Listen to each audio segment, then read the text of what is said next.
Hello guys, physical geography geomorphology ये जो topic है वो CUET का जो CUET PG है उसके लिए इम्पॉर्टेंट पोर्शन होता है ये फिज़िकल ज्योग्राफी का। इससे मैक्सिमम क्वेश्चंस आते हैं।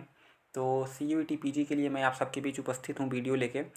मैं इसमें इम्पॉर्टेंट जो टॉपिक हैं उस पर सेशन लेने का कोशिश करूँगा और ऊपर से जो इम्पॉर्टेंट क्वेश्चंस हैं MCQ जो क्वेश्चंस होते हैं, जैसे अन्य एग्ज़ाम में पूछे पूछे हुए क्वेश्चन जो होते हैं।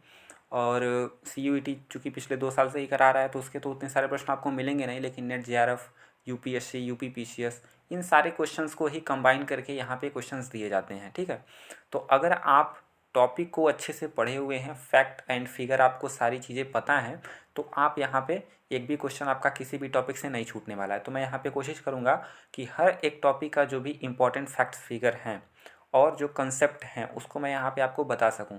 ये एक तरह की रिवीजन क्लास होगी। तो अगर आपने थोड़ी बहुत भी तैयारी की है तो यहाँ से आप इसको आगे बढ़ा सकते हैं अपनी तैयारी को, और चैनल को सब्सक्राइब कर लीजिए ताकि जब भी मैं वीडियो डालूँ तो आपके पास नोटिफिकेशन पहुंच जाए। तो सबसे पहले तो आज हम स्टार्ट कर रहे हैं जियोमॉर्फोलॉजी, जिसमें आपको 3 जो है मुख्य रूप से यूनिट पढ़ने हैं। सबसे पहला जो है वो है solar system and the earth. Solar system यानी कि जो सौर है, सूर्य है, उसके बारे में, और अर्थ के बारे में, इन 2 चीज़ों के बारे में पढ़ना है। इसमें जो मुख्य इंपॉर्टेंट चीज़ें हैं वो है ओरिजिन ऑफ द अर्थ, यानी कि जो इम्पोर्टेंट थियरी दी गई हैं, जो अर्थ ओरिजिन हुआ, उत्पत्ति हुई पृथ्वी की, उसके लिए जो इम्पोर्टेंट थियरी दी गई हैं वो। और जो दूसरा इम्पोर्टेंट टॉपिक है इसमें वो है रॉक क्लासिफिकेशन। ये सबसे ज़्यादा दोनों टॉपिक इम्पोर्टेंट है इसके लिए। ठीक है, हालांकि इम्पोर्टेंट सारे हैं, कहीं से भी क्वेश्चन उठा के पूछा जा सकता है, लेकिन जो वेटेज देखा जाता है वो इससे और रॉक वाले से ज़्यादा पूछा जाता है। ठीक है,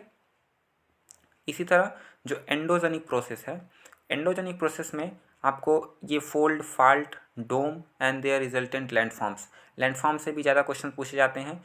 और एंडोजेनिक प्रोसेस में जो है इम्पॉर्टेंट जो टॉपिक है वो है अर्थक्वेक, वॉल्केनिक एक्टिविटीज़। ये 2 चीज़ें आपको पढ़नी ही पढ़नी है। मैं आपको यहाँ पे आराम से हर चीज़ फैक्ट एंड फिगर बताऊँगा, कंसेप्ट भी बताऊँगा। तो चैनल पे बने रहिएगा और ज़्यादा से ज़्यादा वीडियो को शेयर कीजिएगा। तीसरा जो है वो है एक्सोजेनिक प्रोसेस। अब एंडोजेनिक और एक्सोजेनिक क्या होता है? तो एंडोजेनिक जो प्रोसेस होता है वो जब पृथ्वी के अंदर से कोई बल लगता है, यानी कि इंटरनल फोर्स जब लगता है अर्थ पे, तो उसको हम एंडोजेनिक प्रोसेस कहते हैं। उसके द्वारा जो अर्थ पे परिवर्तन आता है, तो बल के द्वारा ही परिवर्तन आएगा। तो एंडोजेनिक फोर्स जो होता है उसकी वजह से पृथ्वी के अंदर से वो फोर्स लगता है, जब पृथ्वी पे परिवर्तन होता है उससे, तो उसको एंडोजेनिक प्रोसेस कहते हैं। और अगर हम बाहरी कारकों द्वारा पृथ्वी पर जो है परिवर्तन आ रहे हैं, चेंजेस आ रहे हैं, तो उसको हम एंडोजेनिक प्रोसेस कहेंगे। जैसे वेदरिंग मतलब अपरदन, मास वेस्टिंग, रिजल्टेंट लैंडफॉर्म्स। तो वेदरिंग वाला जो ये टॉपिक है ये आपके लिए मोस्ट इंपॉर्टेंट टॉपिक हो जाता है। फिर से आपका जो ये fluvial, glacial, coastal, arid, karst landforms, ये जो लैंडफॉर्म वाले हैं वो आपके इंपॉर्टेंट हो जाते हैं। ठीक है, तो इसमें मैं आपको हर एक टॉपिक कराने का प्रयास करूँगा, तो ज़्यादा से ज़्यादा वीडियो को शेयर कीजिएगा। ठीक है, तो सबसे पहले आज हम स्टार्ट कर रहे हैं सोलर सिस्टम के बारे में। जो ओरिजिन ऑफ द अर्थ है, यानी कि पृथ्वी की जो उत्पत्ति है और उसके लिए जो इम्पोर्टेंट थियरीज दिए गए हैं उसके बारे में आज हम चर्चा करेंगे। चूँकि आपका जो पेपर होता है CUET PG का वो JRF, नेट JRF लेवल का होता है, तो आप ज़्यादा से ज़्यादा नेट JRF के क्वेश्चंस लगाने का प्रयास कीजिएगा।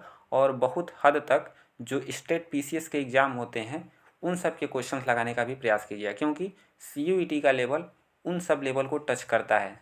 UP PCS, बिहार PCS, उसके बाद आपका राजस्थान PCS। तो ये जो PCS लेवल का एग्ज़ाम जो होता है और नेट JRF लेवल का जो एग्ज़ाम होता है, इसको टच करने की कोशिश करता है CUET PG। ठीक है, तो चलिए स्टार्ट करते हैं हम solar system and the earth में। जो पहला टॉपिक है ओरिजिन ऑफ द अर्थ।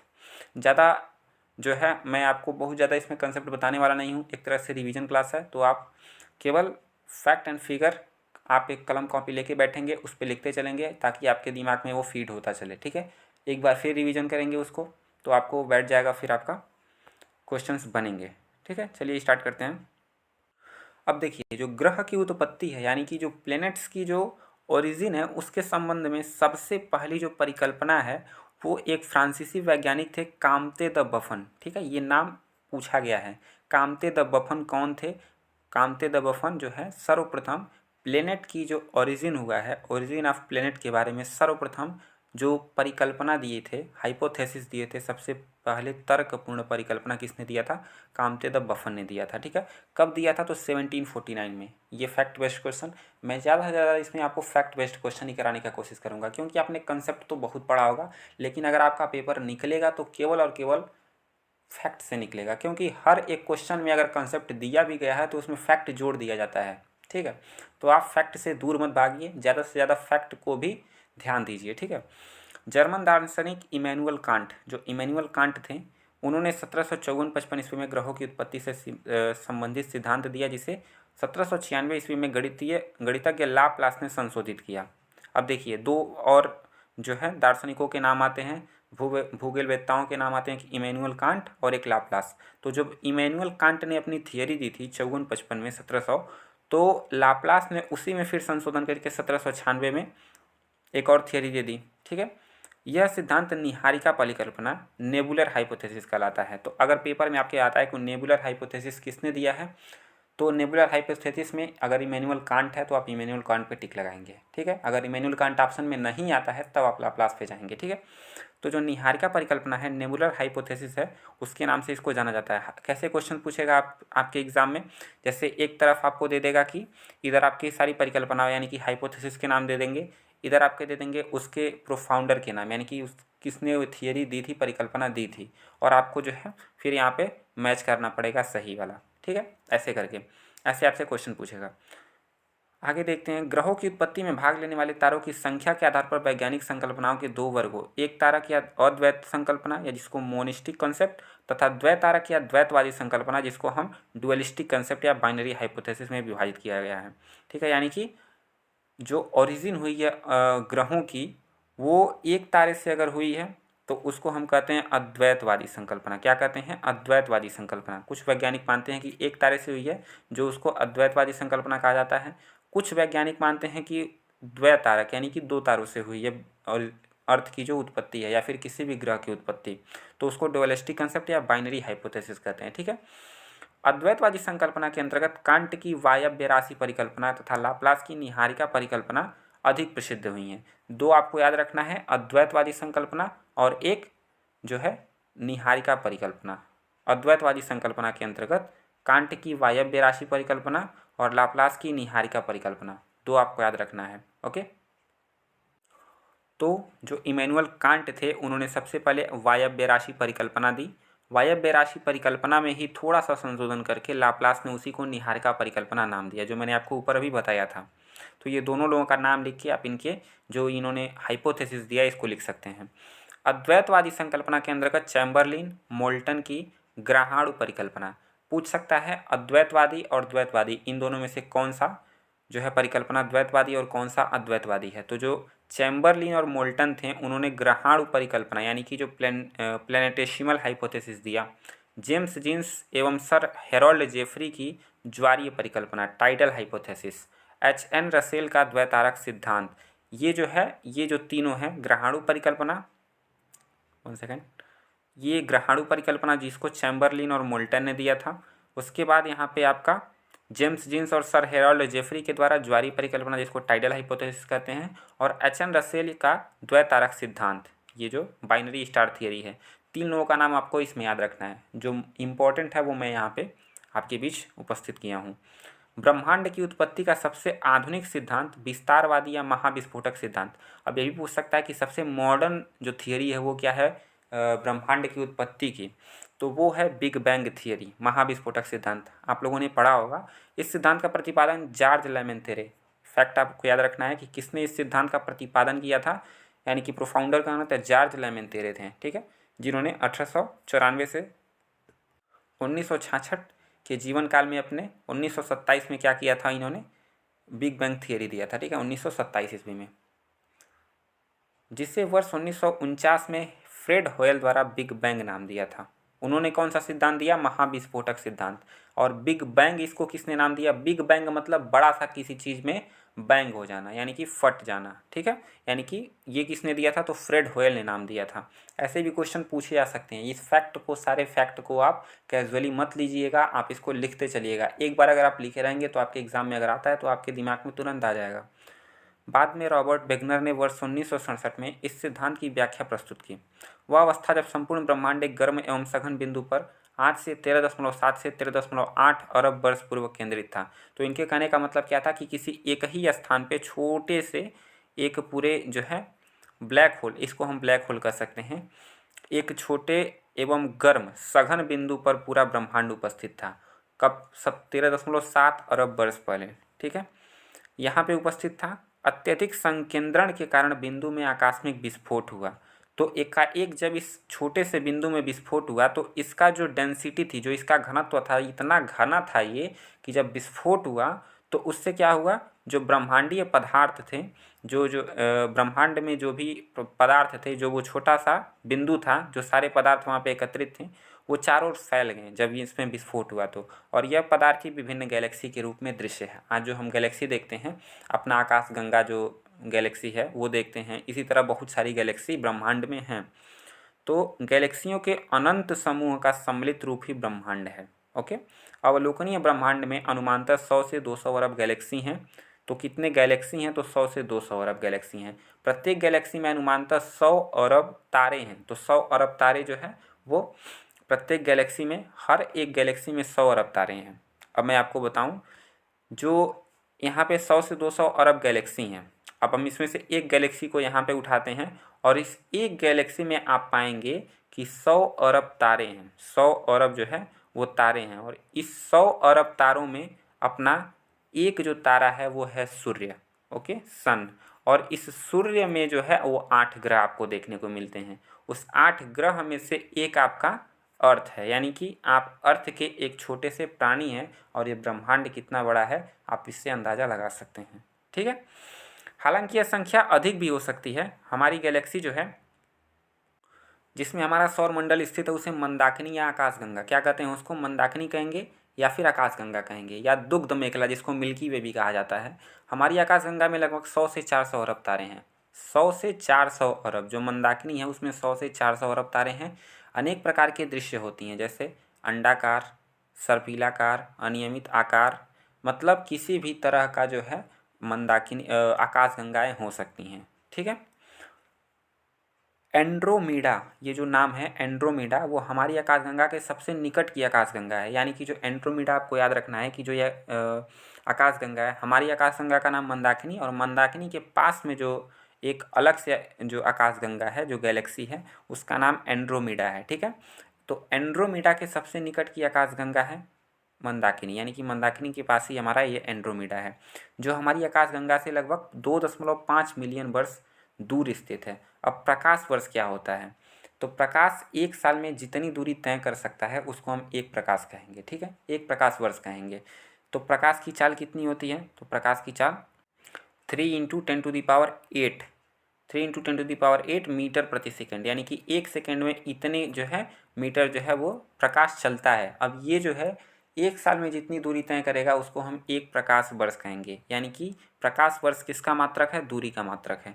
ये बेसिक क्वेश्चन अगर आपके क्वेश्चंस में घुसा दिए जाते हैं तो आपको कंसेप्ट पता भी रह के जो है आप उसमें गलती करके आ जाते हैं। ठीक है, तो फैक्ट पे ज़्यादा फोकस करिएगा। मेरा उद्देश्य यहाँ पे केवल आपको फैक्ट की जानकारी देना है। कंसेप्ट आपने बहुत पढ़ा अभी तक, हालांकि आपका एग्ज़ाम भी मार्च में हो जाएगा, तो आपके पास उतने टाइम नहीं है। अगले महीने में आप जो है टेस्ट देना है आपको, तो हर एक चीज़ का जो है आप यहाँ पे फैक्ट को आप याद करते चलिए। जो हमारी आकाशगंगा से लगभग इतने प्रकाश 2.5 मिलियन वर्ष प्रकाश दूर है, इसे मेसियर 31 भी कहा जाता है, यानी कि जो एंड्रोमीडा है इसको क्या कहते हैं? मेसियर 31। 2005 में स्विट्जर स्पेस टेलीस्कोप ने आकाशगंगा के आकार के बारे में पूर्व धारणाओं में विभ्रम के विपरीत इस बात से स्पष्ट साक्ष्य पेश किए कि आकाशगंगा का आकार जो है वो दंड सज्जित सर्पिलाकार है, यानी कि ऐसे है, सर्पिलाकार है। ठीक, आपको बस इसमें बस एक ही चीज़ याद रखनी है कि जो आकाशगंगा है उसका आकार कैसा है? सर्पिलाकार है, बैरेड स्पाइरल है। ओके, तारों का जो निर्माण है वो गैलेक्सी में उपस्थित हाइड्रोजन और हीलियम की संघटक निहारिकाओं से होता है। तो जो तारों का निर्माण है वो होता कैसे है? जो इतना बिंदु सा एक पदार्थ था उसमें विस्फोट हुआ बिग बैंग की तहत। बिग बैंग के तहत जब हुआ तो ये चारों ओर जो है पदार्थ यहाँ से निकल के फैलने लगा। अब ये जो फैल रहा है वो एक तरह से वायु है। उस वायु में हाइड्रोजन और हीलियम वायु नहीं कह सकते, उसको गैस कह सकते हैं। गैसों में हाइड्रोजन और हीलियम मुख्य हैं, उसकी संगठक निहारिकाओं से होता है। तो वही जो हाइड्रोजन और हीलियम है वही मिलके निहारिका यानी कि नेबुला नेबुला बनाते हैं, ठीक है। और उन्हीं नेबुला से ही जो है वो तारों का निर्माण होता है, यानी कि स्टार का निर्माण होता है। गुरुत्वाकर्षण बल से जो गैस और धूल हैं उसके बादलों का गोले के आकार में संगठन, गति, उच्च ताप, संलयन अभिक्रिया एक तारे के निर्माण के कारक होते हैं। तो आपसे पूछा जा सकता है कि जो तारे के निर्माण के जो कारक हैं वो कौन कौन से हैं। तो गति है, उच्च तापमान है, संलयन अभिक्रिया है। तो तारे के विकास क्रम में सर्वप्रथम प्रारंभिक अवस्था प्रोटोस्टार का निर्माण होता है। प्रोटोस्टार क्या होता है, सबसे पहली अवस्था होती है, प्रारंभिक अवस्था होती है तारे के निर्माण की। उसके बाद विकास की मुख्य अवस्था जिसको हम मेन सीक्वेंस स्टार भी कहते हैं उसमें प्रवेश करता है। सूर्य के आकार का तारा इस अवस्था में 9 से या 10 बिलियन वर्ष तक रहता है। सूर्य के आकार का जो तारा है वो इस अवस्था में 9 से 10 मिलियन वर्ष रहता है, यानी कि जो विकास की मुख्य अवस्था है उसमें वो 9 से 10 मिलियन वर्ष रहेगा।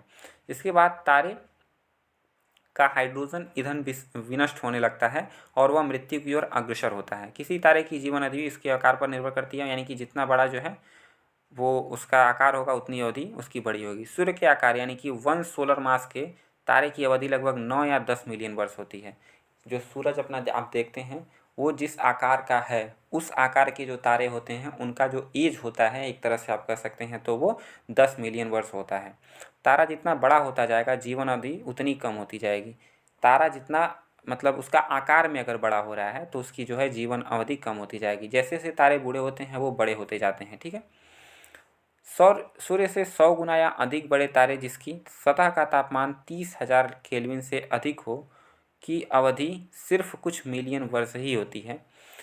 तो विकास की मुख्य अवस्था से निकलकर तारा वृद्धावस्था की ओर अग्रसर होता है, जिससे उसकी बाहरी सतह फैलती है, वह ठंडा होता है और उसकी चमक कम हो जाती है। इसी स्थिति को रक्त दानव रेड जेंट कहा जाता है। रेड जेंट किसको कहते हैं, तो जब उसका वृद्धावस्था आता है तारे का तो उसको हम रेड जेंट का नाम देते हैं, या सुपर रक्त दानव जिसको रेड सुपर जेंट के नाम से भी जाना जाता है। इसके पश्चात जो हीलियम कार्बन में और कार्बन अन्य भारी पदार्थों जैसे लोहा आदि में परिवर्तन होने लगता है। इसके फलस्वरूप तारे में तीव्र विस्फोट होता है जिसे सुपरनोवा कहते हैं। तो अब देखिए क्या क्या स्टेजेस आई। सबसे पहले तो तारा प्रारंभिक अवस्था में रहा, जिसको मैंने क्या कहा, जब तारा प्रारंभिक अपनी अवस्था में होता है तो उसको प्रोटोस्टार कहते हैं। प्रोटोस्टार के बाद वो पहुंचा किसमें, विकास की मुख्य अवस्था जिसको मेन सीक्वेंस स्टार कहते हैं। और उसके बाद वो जब वृद्धावस्था में पहुंचता है तो वृद्धावस्था में पहुंच के वो रक्त दानव का आकार ले लेता है जिसको हम रेड जेंट कहते हैं, ठीक है। सुपर रक्त, और उसके बाद सुपर रक्त दानव एकदम लाल हो जाता है, ठीक है। इसके पश्चात हीलियम कार्बन में और कार्बन अन्य भारी पदार्थों जैसे लोहा आदि में परिवर्तित होने लगता है और उसमें फिर से एक बार विस्फोट होता है जिसे सुपरनोवा कहते हैं। तो सुपरनोवा क्या है, एक प्रकार का विस्फोट है जो कि वृद्धावस्था में तारे में होता है, ठीक है। रक्त दानव या सुपर रक्त दानव अवस्था में क्रमशः नोवा या सुपरनोवा विस्फोट के पश्चात तारा अपने आकार के अनुरूप मृत्यु की 3 दशाओं, कृष्ण वामन जिसको हम ब्लैक ड्वार्फ कहते हैं, न्यूट्रॉन स्टार जिसको हम न्यूट्रॉन स्टार कहते हैं और कृष्ण वीवर जिसको ब्लैक होल में, इसमें से कोई एक प्राप्त करेगा, ठीक है।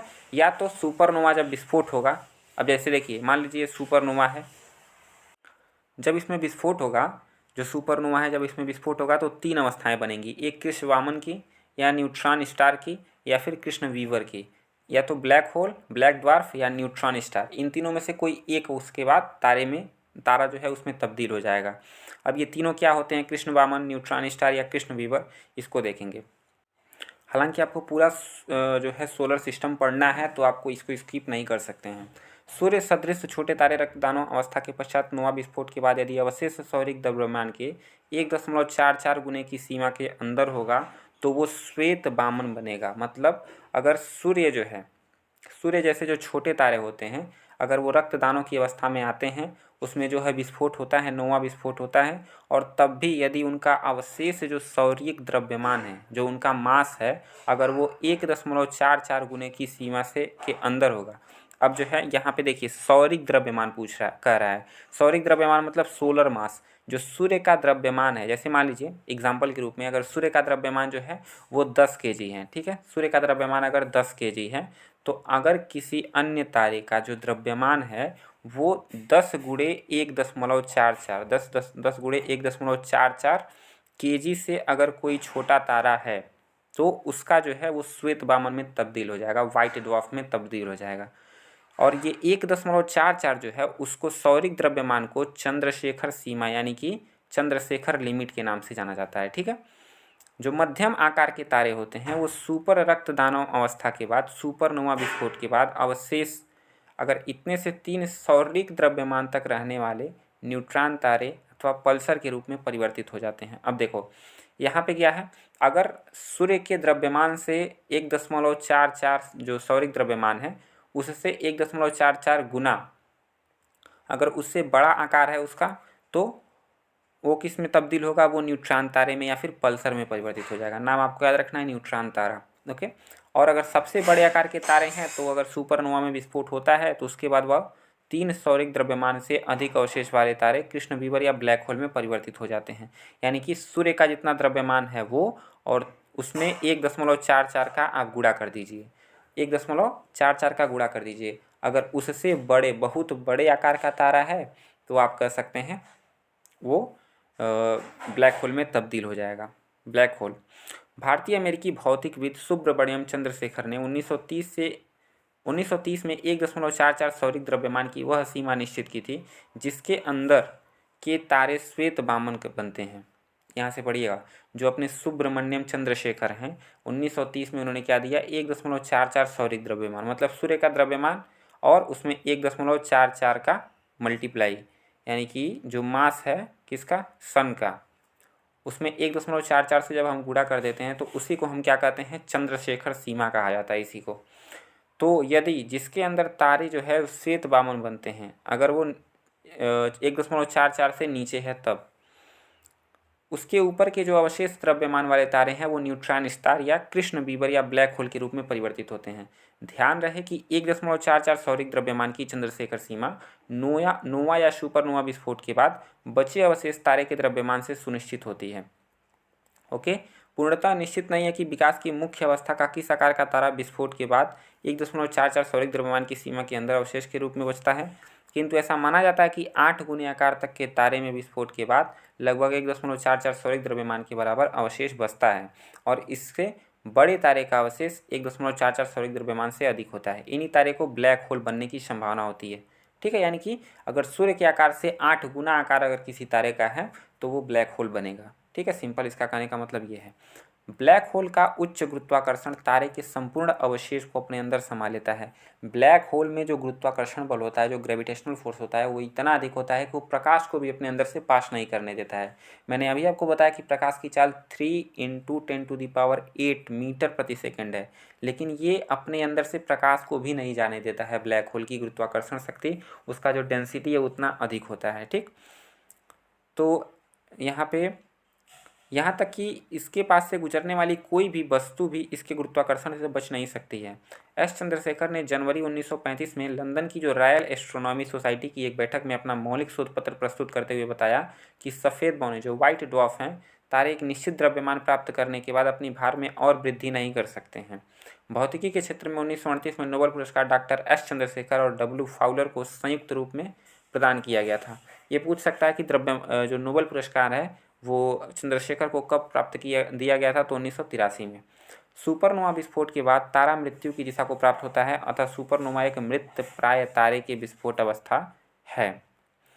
यहाँ पे मैंने आपको जो चीज़ें बताई उसको कंक्लूजन के रूप में अगर मैं बताऊँ आपको, तो सबसे पहले जो है तारे का प्रारंभिक अवस्था होता है जिसको हम प्रोटो स्टार कहते हैं। क्या कहते हैं, प्रोटो स्टार कहते हैं। ठीक है, प्रोटो स्टार से जो है वो मेन जो तारे का एज होता है उसमें प्रवेश करता है। ठीक है, उसके बाद जब वो बूढ़ा होता है, वृद्धावस्था में आता है, वृद्धावस्था में आने के बाद वो धीरे धीरे रेड जेंट का रूप लेने लगता है।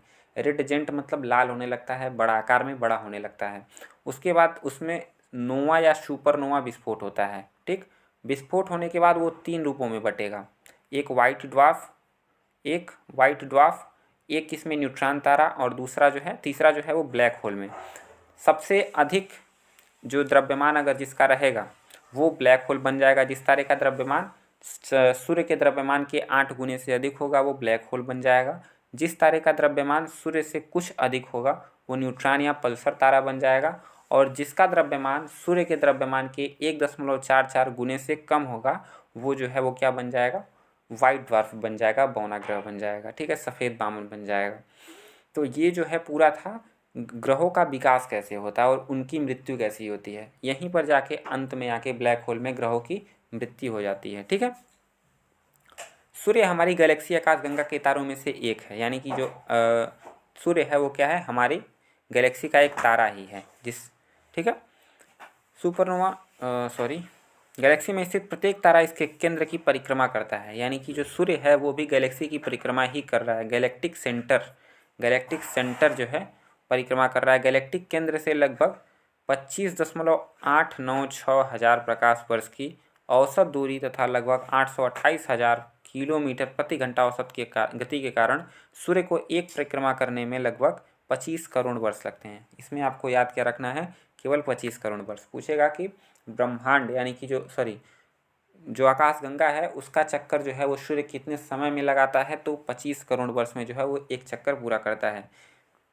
पूर्व में इंटरनेशनल एस्ट्रोनॉमिकल यूनियन ने 1985 ईस्वी में गैलेक्टिक केंद्र से लगभग 27,700 प्रकाश वर्ष दूर माना था। परिक्रमा की यह अवधि ब्रह्मांड वर्ष, जिसको कॉस्मिक ईयर, हाँ आपसे पूछ सकता है कि कॉस्मिक ईयर क्या होता है, तो वही जो 25 मैंने आपको बताया 25 करोड़ वर्ष, उसी को जो है कॉस्मिक ईयर बोलते हैं, सौर वर्ष बोलते हैं। सूर्य अपने अक्ष पर पूर्व से पश्चिम की दिशा में घूर्णन करता है, यानी कि अगर ये गैलेक्सी अगर इसको आप मानते हैं, ठीक, चूँकि मैंने आपको बताया सर्पिलाकार होता है, तो अगर हम इसको आकाशगंगा मानते हैं तो जो सूर्य है वो पूरब से पश्चिम दिशा में घूर्णन करेगा, यानी कि इस तरह से वो गति कर रहा है। ठीक है, घूम रहा है पूर्व से पश्चिम दिशा में, जो लगभग 24 दिन से 35 पृथ्वी दिवसों में पूर्ण होता है। 24 दिन से 35 पृथ्वी दिवसों में पूर्ण होता है। सूर्य का जो व्यास है वो पृथ्वी के व्यास से लगभग 109 गुना है। ये फैक्ट आपको याद रखना है कि सूर्य का जो व्यास है वो पृथ्वी के व्यास से 109 गुना बड़ा है। सूर्य पृथ्वी के लगभग 13 लाख गुना बड़ा है। निर्वात में प्रकाश द्वारा 3×10⁵ किलोमीटर प्रति सेकंड की गति से एक वर्ष में चली गई दूरी प्रकाश वर्ष कहलाता है। यहाँ पे 10⁵ ना होकर 10⁸ रहेगा। ठीक है, तो निर्वात में जो चाल होती है वो प्रकाश की कितनी होती है, 3×10⁸ किलोमीटर प्रति सेकंड। ठीक, प्रकाश तारों के मध्य दूरी ज्ञात करने की जो इकाई है वो एक प्रकाश वर्ष में दूरियों का विवरण विभिन्न इकाइयों में इस प्रकार है। एक प्रकाश वर्ष बराबर कितना होता है, 9.461 × 10⁻15 किलोमीटर। इसमें क्या है, हालांकि ये कैलकुलेशन आपसे पूछा नहीं जाएगा तो आप इसको छोड़िए। यहाँ पे चंद्रशेखर सीमा से अधिक द्रव्यमान होने पर मुक्त घूमते इलेक्ट्रॉन अत्यधिक वेग पाकर नाभिक को छोड़कर बाहर चले जाते हैं, न्यूट्रॉन बचे रह जाते हैं। इस अवस्था को न्यूट्रॉन तारा या पल्सर कहा जाता है। तो मैंने आपको जो इसमें इंपॉर्टेंट चीज़ें थी वो सारी चीज़ें बता दी। और आकाश में दिखने तारे, यहाँ पे देखिए ये आपके लिए इंपॉर्टेंट है। आकाश में दिखने तारे के समूह, ऐसा समूह जो हमें एक निश्चित आकृति में व्यवस्थित प्रतीत होते हैं, जिन्हें एक नाम प्रदान किया गया है जिसको हम तारामंडल कहते हैं। नक्षत्र कॉन्स्टेलेशन कहलाते हैं ये। ठीक है, इंटरनेशनल एस्ट्रोनॉमिकल यूनियन के अनुसार आकाश में कुल 88 तारामंडल हैं। आपको ये डेटा याद रखना है, 88 तारामंडल हैं। सप्तऋषि तारामंडल से ध्रुव तारे यानी कि पोलरिस का संकेत प्राप्त हुआ है। सप्तऋषि तारामंडल से ध्रुव तारा उत्तर दिशा में चमकता है। ओरियन नेबुला हमारी आकाशगंगा के सबसे चमकीले तारों का समूह है, यानी कि जो गैलेक्सी है आकाशगंगा हमारी कौन सी मिल्की वे, उसमें जो है वो नेबुला जो है, ओरियन नेबुला जो है सबसे चमकीले तारों का समूह है। प्रॉक्सिमा सेंचुरी सूर्य के बाद पृथ्वी का निकटतम तारा है। पृथ्वी के निकटतम अगर तारे की बात पूछी जाए तो वो है प्रॉक्सिमा सेंचुरी। ये भी आपको याद रखना फैक्ट, प्रॉक्सिमा सेंचुरी जो है वो सूर्य से पृथ्वी का सबसे निकटतम तारा है। बीटलग्यूस ओरियन तारा समूह का दूसरा सबसे चमकीला तारा है। ठीक है, सबसे चमकीला तारा कौन सा था, यहाँ पे मैंने आपको बताया नेबुला, ओरियन नेबुला है। और ओरियन नेबुला के बाद जो बीटलग्यूस ओरियन है वो दूसरा सबसे चमकीला तारा है। पृथ्वी से लगभग 650 वर्ष की दूरी पर स्थित है ये। इसे सर्वप्रथम 1836 ईस्वी में सर जॉन हर्सेल ने देखा, किंतु वर्ष 1995 में हब्बल दूरबीन, अब यहाँ पे आपको याद रखना कि जो हब्बल दूरबीन है इनका प्रयोग सर्वप्रथम 1995 में हुआ था। सूर्य के अतिरिक्त किसी तारे का खींचा जाने वाला यह प्रथम चित्र था। तारे उत्तरी और दक्षिणी खगोलीय ध्रुवों के चारों ओर खगोलीय विषुवत रेखा के समानांतर चक्कर लगाते हुए दिखाई देते हैं। उत्तरी और दक्षिणी खगोलीय ध्रुव भौगोलिक उत्तरी और दक्षिणी ध्रुव के ठीक ऊपर स्थित होते हैं तथा खगोलीय विषुवत रेखा पृथ्वी की विषुवत रेखा के लगभग ऊपर एवं ध्रुवों के सदैव 90 डिग्री पर स्थित होती हैं। और यह क्षितिज पर पूर्व और पश्चिम के बिंदुओं से अंतरोध करती हैं। खगोलीय ध्रुवों के अंशों की संख्या क्षितिज की विषुवत रेखा के अक्षांशों के बराबर होती है। अतः यदि कोई प्रेक्षक तारों को क्षितिज से लंबवत उठते हुए देखता है तो निश्चित ही वह विषुवत रेखा पर है। अंतरिक्ष यान में बैठे व्यक्ति को आकाश का रंग काला दिखाई देता है, क्योंकि अंतरिक्ष में जो है वो वायुमंडल नहीं पाया जाता है। आपको पता है सन से जो प्रकाश आता है वो आपको इलेक्ट्रोमैग्नेटिक वेव के रूप में आता है, जिसमें बहुत सारी तरंगे होती हैं, और उन तरंगों के प्रकीर्णन से ही, स्कैटरिंग से ही जो है हम लोगों को जो है रंग दिखाई देते हैं। ठीक है, तो आकाशगंगा का रंग कैसा दिखाई देगा, आकाश का रंग कैसा दिखाई देगा, काला दिखाई देगा। कहाँ से? अंतरिक्ष यान से। अंतरिक्ष यान में बैठे व्यक्ति को, क्यों? क्योंकि वहाँ पे वायुमंडल नहीं है। ओके, तो ये आपका हो गया जितने भी इम्पोर्टेंट चीज़ें थी पृथ्वी की उत्पत्ति से, ब्रह्मांड की उत्पत्ति से जो क्वेश्चंस पूछे जाते हैं, सारे फैक्ट एंड फिगर्स इसमें थे। अब जो है इसका आप स्क्रीनशॉट लेके रख सकते हैं और इसको डेली एक बार आप देखेंगे। क्यों देखेंगे? क्योंकि इससे बहुत बार क्वेश्चन पूछा जा सकता है कि जो द्रव्यमान होता है वो बुध का द्रव्यमान, शुक्र का द्रव्यमान, एक आप कंपैरेटिव वे में याद कर लीजिएगा इसको कि किसका सबसे बड़ा है, उसके बाद किसका है, उसके बाद किसका है। ऐसे अगर आप करते हैं तो अगर आपसे डेटा नहीं पूछा जाएगा फिर भी आपका क्रम में पूछा जा सकता है कि सबसे अधिक द्रव्यमान किसका है।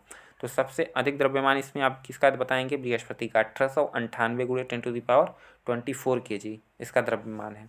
ठीक है, उसके बाद किसका है? तो उसके बाद वरुण का है। उसके बाद किसका है? तो उसके बाद वरुण का नहीं, उसके बाद शनि का है, फिर वरुण का है, फिर अरुण का है, और उसके बाद पृथ्वी का, शुक्र का, मंगल का, और उसके बाद बुध का। तो आप इसका स्क्रीनशॉट लेके रख लीजिए। मैं इसको हटा देता हूँ। इसका स्क्रीनशॉट आप ले लीजिए और इसको आप डेली एक बार देखते रहिएगा। अब इससे जो इंपॉर्टेंट क्वेश्चंस होते हैं एमसीक्यू उसको मैं करा देता हूँ, फिर जो है मैं ये लेक्चर ख़त्म करूँगा और उसके बाद अगला लेक्चर फिर कल।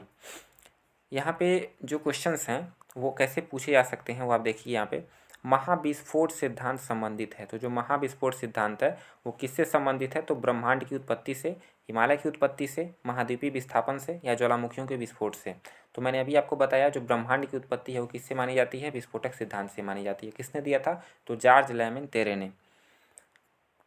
इसमें आप इसका वो पढ़ सकते हैं, ब्रह्मांड विस्फोट, महाविस्फोट सिद्धांत ब्रह्मांड की उत्पत्ति, आकाशगंगा और सौरमंडल की उत्पत्ति से संबंधित है। सिद्धांत का प्रतिपादक जॉर्ज लेमेन-तेरे ने किया था। कब किया था? 1927 में, और उन्हें 1949 में फ्रेड फ्रॉयल ने बिग बैंग नाम दिया था। ठीक, अगला जो प्रश्न है, बिग बैंग सिद्धांत निम्नलिखित में के उद्भव की किस उद्भव की व्याख्या करता है? तो जो बिग बैंग सिद्धांत है उसी का, महाविस्फोटक सिद्धांत का ही दूसरा नाम बिग बैंग सिद्धांत है। ये भी ब्रह्मांड की उत्पत्ति का है। ठीक है, अगला जो प्रश्न है वो है, आकाशगंगा वर्गीकृत की गई है। तो जो मिल्की वे है वो सर्पिलाकार गैलेक्सी के रूप में, विद्युत गैलेक्सी के रूप में, अनियमित गैलेक्सी के रूप में और गोलाकार गैलेक्सी के रूप में। तो जो मैंने अभी आपको बताया कि सर्पिलाकार जो है स्पाइरल में, जो स्पाइरल गैलेक्सी के रूप में उसको क्लासीफाई किया गया है। ठीक है, अगला जो प्रश्न है वो हम देख लेते हैं।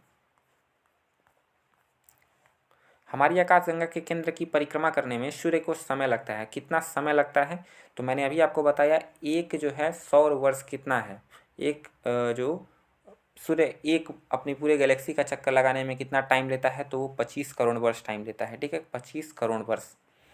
अगला प्रश्न है, यहाँ पे आप देख लीजिए उसका एक्सप्लेनेशन। गैलेक्टिक केंद्र से लगभग 25,896 हजार प्रकाश वर्ष की औसत दूरी तथा औसत इतने किलोमीटर की गति के कारण सूर्य की एक परिक्रमा करने में लगभग 25 करोड़ वर्ष लगते हैं। कितने लगते हैं? 25 करोड़ वर्ष लगते हैं। परिक्रमा की जो ये अवधि होती है उसको ब्रह्मांड वर्ष या कॉस्मिक ईयर कहते हैं। अतः निकटतम विकल्प के रूप में सी अभिष्ट उत्तर होगा।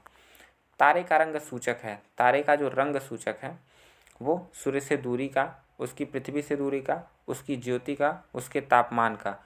तो किसी भी तारे का जो रंग है वो क्या सूचित करता है? जैसे कहा जाता है कि जो अर्थ है वो नीला दिखाई देता है। ठीक है, नीला दिखाई देता है, तो वो किस लिए नीला दिखाई देगा? तो ये इन चारों में से जो डी वाला ऑप्शन आपका, उसके ताप का जो है प्रभाव पड़ता है उसके रंग पे। एक्सप्लेनेशन में आप देख सकते हैं यहाँ पे तारे का जो रंग है उनका ताप का सूचक होता है। नीला कब दिखाई देगा? जब 50,000 से 28,000 केल्विन के बीच अगर टेम्परेचर है किसी तारे का तो वो नीला दिखाई देगा। ऐसे ही नीला श्वेत कब दिखाई देगा? तो 18,000 से 10,000। ठीक, श्वेत कब दिखाई देगा? 10,000 से 7,500। श्वेत पीत कब दिखाई देगा, यानी कि लाल कब दिखाई देगा? जब सबसे कम टेम्परेचर रहेगा। ये आपको याद रखना है, टेक्निकल क्वेश्चन है, क्योंकि लाल आप देख के आपके दिमाग में आएगा कि सबसे गर्म होगा, लेकिन जब तारे का रंग लाल हो जाता है तो उसका टेम्परेचर सबसे कम होता है, 3500 से 2000 केल्विन केवल होता है। नीला कब दिखाई देगा? 5000 से 28000 केल्विन के बीच में। अगला प्रश्न है, वह सीमा जिसके बाहर तारे आंतरिक मृत्यु से ग्रसित होते हैं। तो कौन सी ऐसी सीमा है आंतरिक मृत्यु से वो ग्रसित होते हैं, उसको क्या कहते हैं? उसको हम चंद्रशेखर सीमा, जिसको मैंने अभी आपको बताया, जो सूर्य है, सूर्य के द्रव्यमान का 1.44 गुना जो है बड़ा अगर कोई तारा है, उसके बाद जो है उसकी मृत्यु होने लगती है। ठीक है, सुपरनोवा विस्फोट होता है। तो भारतीय भौतिकविद सुब्रमण्यम चंद्रशेखर ने वर्ष 1930 में 1.44 सौरिक द्रव्यमान की वह सीमा निश्चित की थी जिसके अंदर के तारे श्वेत वामन बनते हैं और जिनके ऊपर के अवशेष द्रव्यमान वाले तारे न्यूट्रॉन स्टार या ब्लैक होल के रूप में परिवर्तित होते हैं। मैंने अभी आपको ये सारा जो है बताया था, तो फिर आगे देखते हैं, वीडियो ज़्यादा लंबा हो जाएगा। श्याम बीवर क्या होता है, ब्लैक होल क्या होता है? तो ब्लैक होल क्या होता है? एक सिमट गया तारा होता है। सिमट गया तारा मतलब फिर से वो कंसनट्रेटेड होके बहुत ज़्यादा घनत्व वाला एक तारा बन गया है जो कि मर चुका है, मरा हुआ तारा। ठीक है, श्याम बीवर उसको कहते हैं। तारों के कारण घटित आकाशीय परिघटना कौन है? तो तारों के कारण जो घटित आकाशीय परिघटना है वो है कृष्ण बीवर। ठीक, इसका राइट आंसर जो है आपका बी होगा। तो इसका जो राइट आंसर होगा वो होगा बी, कृष्ण बीवर, जिसको हम अभी मैंने आपको ब्लैक होल बताया था। ठीक, तारों के कारण घटित आकाशीय परिघटना कौन सी होती है? तो कृष्ण बीवर की घटना होती है। अगला जो प्रश्न है वो ऐसे आपसे पूछा जाएगा कि जो कृष्ण छिद्र सिद्धांत है उसका प्रतिपादन किसने किया था? तो इसका right answer S Chandrashekhar. Right answer आपका सी हो जाएगा, एस चंद्रशेखर ने वह कृष्ण छिद्र सिद्धांत का प्रतिपादन किया था। चंद्रशेखर ने कृष्ण छिद्र सिद्धांत या ब्लैक होल की जानकारी सर्वप्रथम दी थी। ठीक है, ब्लैक होल की जानकारी सर्वप्रथम किसने दी थी? तो एस चंद्रशेखर ने। Okay, S Chandrashekhar, right answer आपका सी होगा। अगला प्रश्न, कृष्ण छिद्र एक खगोलीय अस्तित्व है जिसे दूरबीन से देखा नहीं जा सकता। कृष्ण छिद्र पर गुरुत्वीय क्षेत्र इतना प्रबल होता है कि यह प्रकाश को भी बच निकलने नहीं देता है। तो ए तथा आर दोनों सही है तथा आर ए की सही व्याख्या करता है। इसका राइट आंसर क्या हो जाएगा? इसका राइट आंसर ए हो जाएगा।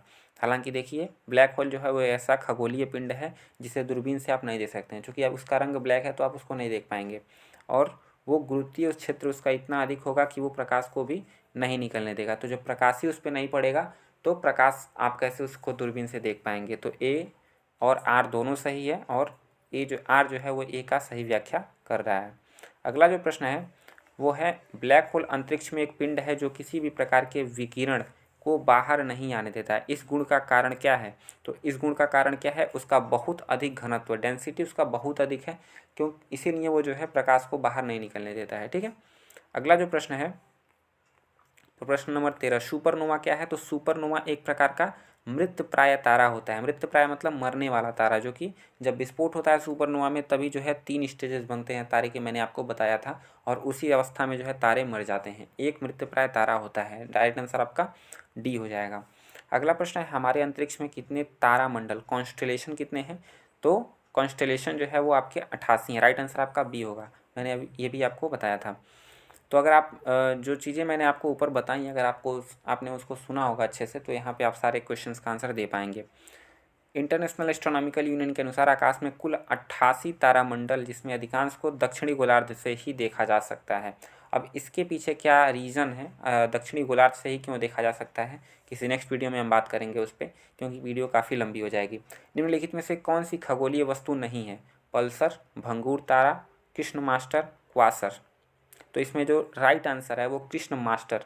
यहाँ पे कृष्ण मास्टर नाम का कोई चीज़ नहीं है, कृष्ण वीवर होता है। ठीक है, अगर हिंदी में बात करें तो कृष्ण वीवर होता है। ठीक, निम्नलिखित में से कृष्ण मास्टर खगोलीय वस्तु नहीं है, बल्कि कृष्ण वीवर या ब्लैक होल खगोलीय वस्तु है। देखिए यहाँ पे लिखा हुआ है, क्वासर एक तारावत स्रोत है जो लगभग 2.5 से 13 अरब वर्ष की दूरी पर स्थित होता है। कुछ इससे भी अधिक दूरी पर स्थित है। ये प्रकाश उत्सर्जित करते हैं, इनमें आने वाली रेडियो तरंगों से इनकी जानकारी प्राप्त की जाती है। इस प्रकार पल्सर एक खगोलीय पिंड है जो स्पंदन के रूप में नियमित अंतराल पर रेडियो तरंगें उत्सर्जित करता है। ठीक, अगला जो प्रश्न है वो निम्नलिखित से कौन अंतरिक्ष में नहीं पाया जाता है? पल्सर नहीं पाया जाता है, कि ब्लैक होल नहीं पाया जाता है, कि ब्रिटल स्टार नहीं पाया जाता है, कि क्वासर? इसका राइट आंसर आपका ब्रिटल स्टार हो जाएगा, क्योंकि ये तीनों तो पाए जाते हैं। अगला प्रश्न है, एक निश्चित आकृति में व्यवस्थित ताराओं का जो समूह होता है उसको क्या कहते हैं? निश्चित आकृति में व्यवस्थित जो होते हैं उनको हम क्या कहते हैं? तो नक्षत्र कहते हैं। ठीक है, क्या कहते हैं? तारामंडल कहते हैं, नक्षत्र कहते हैं। ठीक, उसी को हम कॉन्स्टेलेशन इंग्लिश में कहेंगे। ठीक, अगला प्रश्न, हब्बल अंतरिक्ष टेलीस्कोप ने पहली बार एक दूरस्थ तारे के सतह को छाया देखी थी। हब्बल अंतरिक्ष टेलीस्कोप ने पहली बार एक दूरस्थ तारे के सतह की छाया भेजी है। तारे का नाम क्या है? तो किसका देखा था? तो इसका राइट आंसर आपका बीटलग्यूस, यानी कि जो दूसरा सबसे अधिक चमकीला जो तारा है उसका जो है बीटलग्यूस ओरियन तारा समूह का दूसरा सबसे चमकीला तारा है। पृथ्वी से 650 वर्ष प्रकाश वर्ष की दूरी पर स्थित है और इसे सर्वप्रथम 1836 में सर जॉन हर्शल ने देखा था, किंतु 95 में हब्बल दूरबीन ने इसका चित्र खींचा। तो चित्र किसका खींचा गया था? बीटलग्यूस का। अगला जो प्रश्न है, पृथ्वी और सूर्य के बीच स्थित अंतरिक्ष यान में बैठे व्यक्ति को दिखाई पड़ेगा आकाश स्याह कलर का। स्याह मतलब नीला। तारे टिमटिमाते नहीं, तारे टिमटिमाते नहीं। अंतरिक्ष यान के बाहर का ताप पृथ्वी जल के ताप से कहीं अधिक है। तो यहाँ पे आपका जो राइट आंसर होगा वो होगा बी, यानी कि 1 और 2 दोनों सही हैं। आकाश स्याह काला है, ब्लैक है। ठीक है, स्याह काला मतलब स्याही की तरह काला। ठीक है, तारे टिमटिमाते नहीं हैं, तो अंतरिक्ष से आप देखेंगे तो नहीं है। अंतरिक्ष यान के बाहर का जो तापमान है वो पृथ्वी तल के तापमान से कहीं अधिक है। ये आपका ऑप्शन गलत हो जाएगा, क्योंकि उधर ठंडा है तापमान अंतरिक्ष में। ठीक, अंतरिक्ष यान में बैठे व्यक्ति को आकाश के काले दिखने या तारे टिमटिमाने न दिखाई पड़ने का कारण वायुमंडलीय हीनता है। चूँकि वायुमंडल नहीं है तो वो सारी चीज़ें वहाँ पे घटित नहीं होंगी अगर आप अंतरिक्ष में हैं तो। अंतरिक्ष यान के बाहर का तापमान लगभग 3 डिग्री केल्विन होता है, केवल 3 डिग्री केल्विन होता है, जो पृथ्वी तल के ताप से बहुत कम है, इसीलिए कथन 3 सत्य है। अगला प्रश्न है, प्रकाश वर्ष इकाई है, किसकी इकाई है? तो मैंने अभी आपको बताया कि ये दूरी का इकाई है। राइट आंसर आपका बी हो जाएगा। प्रकाश वर्ष वह दूरी है जो निर्वात में प्रकाश द्वारा 1 वर्ष में तय की जाती है, अर्थात प्रकाश वर्ष जो है दूरी का मात्रक होता है। अगला प्रश्न देख लेते हैं, तारों की मध्य दूरी ज्ञात करने की जो इकाई होती है वो क्या है? तो जो तारों की मध्य दूरी ज्ञात करने की इकाई होती है उसको हम प्रकाश वर्ष कहते हैं। ठीक है, क्योंकि बहुत अधिक दूरी हो जाती है तारों के बीच, इसीलिए इसको प्रकाश वर्ष से नापा जाता है। चूँकि वो 3 × 10⁵ किलोमीटर। अब यहाँ पे आप कंफ्यूज होंगे कि 3 × 10⁻, मैंने आपको 8 बताया था, तो जब मैंने 8 बताया था तो उसको मीटर प्रति सेकेंड मैंने आपको बताया था, और यहाँ पे क्या लिखा है? किलोमीटर बताया है। तो मैंने अभी आपको ऊपर एक जगह बताया था, तो आप वहाँ पे करेक्शन कर सकते हैं। निर्वात में प्रकाश द्वारा 3 × 10⁵ किलोमीटर प्रति सेकंड की गति से 1 वर्ष में चली गई दूरी प्रकाश वर्ष कहलाती है। प्रकाश तारों की मध्य दूरी ज्ञात करने की इकाई होती है। ठीक, अगला प्रश्न 22 नंबर, यदि एक प्रेक्षक तारों को क्षितिज से लंबवत उठते देखता है तो वह अवस्था है, तो कहाँ की अवस्था है वो? तो वो विषुवत रेखा पर है। ठीक है, तारे उत्तरी और दक्षिणी खगोलीय ध्रुवों के चारों ओर खगोलीय विषुवत रेखा के समानांतर चक्कर लगाते दिखाई देते हैं। इसका भी मैंने एक्सप्लेनेशन ऊपर ही बताया था, तो इसको भी आगे चलते हैं। एक व्यक्ति काले अंधेरी रात में रेगिस्तान में अकेला खड़ा था। उसने अपने गांव जाना था जो वहां से पूरब से 5 किलोमीटर की दूरी पर था। उसके पास दिशा ज्ञान के लिए कोई यंत्र नहीं था।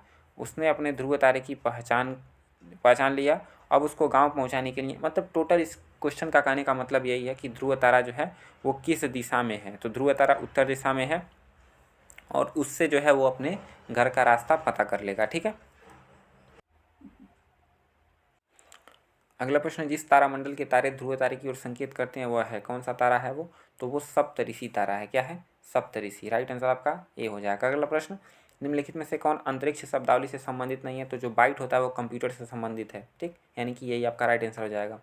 अगला प्रश्न, कभी कभी समाचार पत्रों में इवेंट हेरोइजन, सिंगुलैरिटी, स्ट्रिंग थियरी और स्टैंडर्ड मॉडल, ये चारों नाम यहाँ पर याद रखेंगे। ये जो है किससे संबंधित है? ब्रह्मांड का प्रेक्षण और बोध से संबंधित है। ठीक है, अगला जो प्रश्न है, यहाँ तक आपके प्रश्न थे, टोटल आपके 26 प्रश्न थे। ठीक है, 26 प्रश्न इसमें मैंने आपको करा दिए ब्रह्मांड की उत्पत्ति से, ओरिजिन ऑफ अर्थ। चूँकि अगर आपको ओरिजिन ऑफ अर्थ पढ़ना है तो आपको ओरिजिन ऑफ यूनिवर्स पर भी चर्चा करनी पड़ेगी। ग्रहों की उत्पत्ति कैसे हुई, ये सारी चीज़ें देखनी पड़ेंगी। तो ये सारी जितनी भी चीज़ें थी फैक्ट एंड फिगर मैंने आपको बता दिया। इससे आपको जो